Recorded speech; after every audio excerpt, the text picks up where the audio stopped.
In today's video, I'm going to teach you how to change name on Remitly. If you've updated your legal name or just need to correct a spelling, I'll walk you through exactly where to make that change so your transfers and verification go smoothly.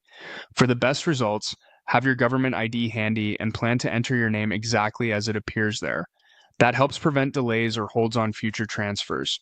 Start by opening your browser and heading to the Remitly website. Once the page loads, look to the top right corner. You'll see your profile name there. Click it to open your account menu. If you aren't signed in yet, Remitly may prompt you to log in first and then bring you right back to the same menu. From that account menu, choose Settings. This is where all your account details live.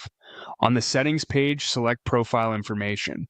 This section contains your personal details that appear on transfers and for verification, so it's the right place to update your name. Scroll until you find the Name section. Next to it, click Edit. You'll see fields for first name and last name. Carefully type your first name exactly as it appears on your ID, including any accents, hyphens, or capitalization you use officially.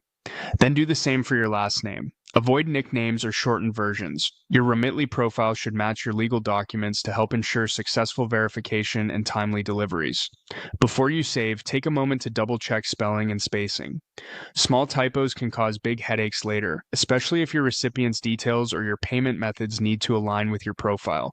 If the Save button looks disabled, it usually means something's missing. Make sure both fields are filled out correctly and without extra spaces at the start or end. When everything looks good, click Save.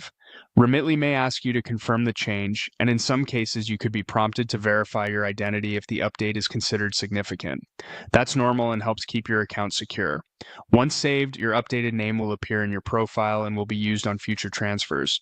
Keep in mind that this typically won't retroactively change the name on past transactions.